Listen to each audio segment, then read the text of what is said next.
नमो नमः। आज मैं 8वीं कक्षा की हिंदी की पाठ्य पुस्तक वसंत भाग 3 का पाठ 9 इसकी व्याख्या करूंगी। कबीर की साखियां। साखियां का अर्थ होता है सीख, अर्थात कबीर दास जी की सीख क्या क्या है, किस प्रकार की उनकी साखियां हैं, उनके बारे में आज हम जानेंगे।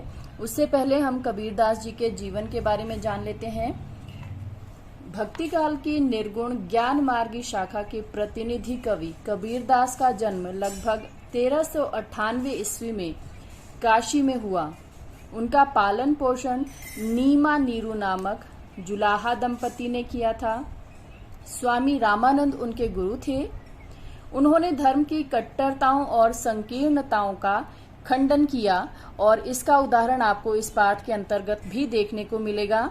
लगभग सन 1518 में मगहर में उनकी मृत्यु हो गई।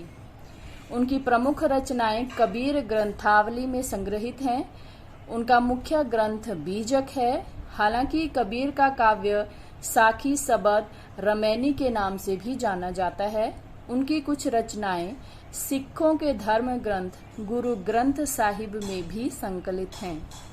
तो चलिए अब आज हम कबीर की साखियों की व्याख्या कर लेते हैं। साखियां का अर्थ है सीख, अर्थात कबीर दास जी की सीख। सबसे पहले देखिए, जाति न पूछो साध की, पूछ लीजिए ज्ञान, मोल करो तरवार का, पड़ा रहन दो म्यान। अर्थात साध कहा गया है साधु या सज्जन व्यक्ति या ज्ञानवान व्यक्ति।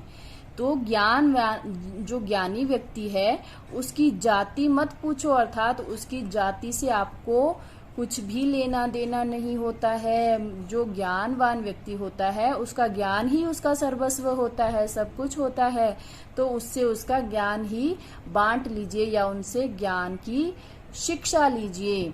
मोल करो तलवार का, पड़ा रहन दो म्यान। जिस प्रकार से मोल जो है, मूल्य जो है तलवार का होता है, म्यान का नहीं, अर्थात म्यान को पड़ा रहने दीजिए।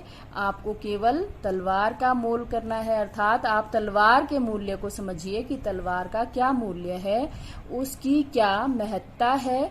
म्यान को पड़ा रहने दीजिए।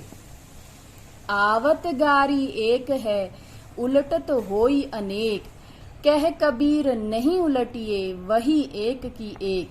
अब यहाँ पर वो क्या कहते हैं कि आवत गारी एक है। जब आप किसी से आपका झगड़ा हो जाता है तो गारी कहा गया है गाली को। तो आवत गारी एक है, गाली एक आती है, अर्थात एक तरफ से जब झगड़े की शुरुआत होती है। उलटत होई अनेक, तो यदि उसका विपरीत, उसका वापस जवाब दे दिया जाए तो वो झगड़ा जो है बढ़ जाता है, अर्थात वो गाली जो है एक से अनेक में बदल जाती है। कह कबीर नहीं उलटिए, वही एक की एक। अब कबीरदास जी क्या कहते हैं कि आप उसे उलटिए मत, वही एक की एक। जब कोई आपके साथ बुरा बर्ताव करता है तो आपको उसको अनदेखा करके आगे बढ़ जाना चाहिए। यदि आप उसको वापस जवाब देते हो तो आपका झगड़ा जो है बढ़ जाएगा और वह एक विकराल रूप ले सकता है। इसलिए झगड़े को बढ़ावा ना देते हुए, यदि आप चाहते हो कि उसको बढ़ावा ना मिले तो आपको क्या करना है, नहीं उलटिए, अर्थात जिसने आपके साथ बुरा बर्ताव किया है उसे अनदेखा करते हुए आगे बढ़ जाइए। तो वो गारी जो है एक की एक, मतलब वो झगड़ा जो है वहीं पर समाप्त हो जाएगा। माला तो कर में फिरे, जी भी फिरे मुख माही, मनुआ तो दहू दिसी फिरे, यह तो सुमिरन नाही।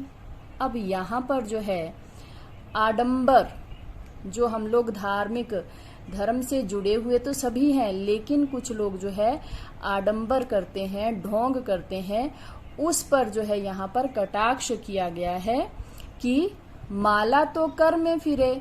जो मनुष्य माला हाथ में लेकर हाथ में घुमाता है, और जीभी फिरे मुख माही, जब मनुष्य ईश्वर की स्तुति कर रहा होता है, ईश्वर का सुमिरन कर रहा होता है, तो वो अपने हाथ में जो है माला लेकर बैठा होता है, अपने हाथ में जो है उसके हाथ में माला फिर रही होती है, वो मोतियों को घुमा रहा होता है। और जीभी फिरे मुख माही, और जीभ जो है कहाँ घूम रही होती है, मुख में घूम रही होती है। अर्थात जब मनुष्य ईश्वर का सुमिरन करता है तो जीभ जो है मुख में जो है संचरण कर रही होती है। ठीक है, फिरे मतलब घूम रही होती है। ठीक है, लेकिन मनुआ तो दहू दिसी फिरे। अब मन जो है, मनुष्य का मन जो कि चंचल होता है, वो तो 10 दिशाओं में घूमता है। यह तो सुमिरन नाही, यह तो सुमिरन नहीं है, अर्थात इसे केवल आडंबर ही कहा जा सकता है। मतलब मनुष्य को ईश्वर का सुमिरन करने के लिए कोई माला फेरने की आवश्यकता नहीं होती है, क्योंकि यदि मनुष्य हाथ में माला लिए हुए निरंतर ईश्वर का अपने मुख से जाप किए जा रहा है, लेकिन उसका मन जो है स्थिर नहीं है, वो सांसारिक चीजों की ओर भागा जा रहा है, सांसारिक वस्तुओं में लिप्त है, तो फिर उसे सुमिरन नहीं कहा जा सकता। यहाँ पर कबीरदास जी ने आडंबर के विरुद्ध आपको समझाने की कोशिश की है कि सुमिरन वह नहीं है कि आप माला लेकर जो है ईश्वर की स्तुति करना शुरू कर दो। आपका मन जो है ईश्वर के चरणों में लग जाए, वही सुमिरन कहा जा सकता है। कभी कबीर घास न नींदिए, जो पाँव तली होई, उड़ी पड़े जब आँखी में, खरी दुहेली होई। अब यहाँ पर क्या कहा गया है कि मनुष्य को किसी को भी तुच्छ या अपने से छोटा नहीं समझना चाहिए। तो कबीर घास न नींदिए, कभी भी घास की निंदा या अनादर नहीं करना चाहिए। जब घास आपके पैरों के नीचे होता है तो उसका अनादर करने की आवश्यकता नहीं है। जो पाँव तली हो, अर्थात जब वो पैरों के नीचे होता है तो उस घास का जो है अनादर नहीं करना चाहिए, क्योंकि वही घास जब उड़कर आंखों में गिरता है तो खरी दुहेली हुई, अर्थात आंखें बहुत दुखती हैं, आंखों को बहुत कष्ट पहुंचता है। इसलिए हमें किसी की भी निंदा नहीं करनी चाहिए, किसी को भी खुद से तुच्छ या स्वयं से छोटा नहीं समझना चाहिए। जग में बैरी कोई नहीं, जो मन शीतल होय, या आपा को डारी दे, दया करे सब कोय। अब यहाँ पर क्या कहा गया है कि मनुष्य का संसार में बैरी होता है शत्रु, कोई नहीं, अर्थात मनुष्य का इस संसार में कोई भी शत्रु नहीं होता है। जो मन शीतल होए, यदि मनुष्य का मन शीतल हो, पवित्र हो। यहाँ पर क्या कहना चाह रहे हैं कबीरदास जी कि यदि मनुष्य का मन शीतल हो तो संसार भर में उसका कोई भी दुश्मन नहीं होता है। उसका दुश्मन कौन है वास्तव में? आपा यानी के अहंकार। ठीक है, या आपा को डारी दे, और इस अहंकार को डारी दे मतलब त्याग दे, इस अहंकार का त्याग कर दें या इसको छोड़ दें।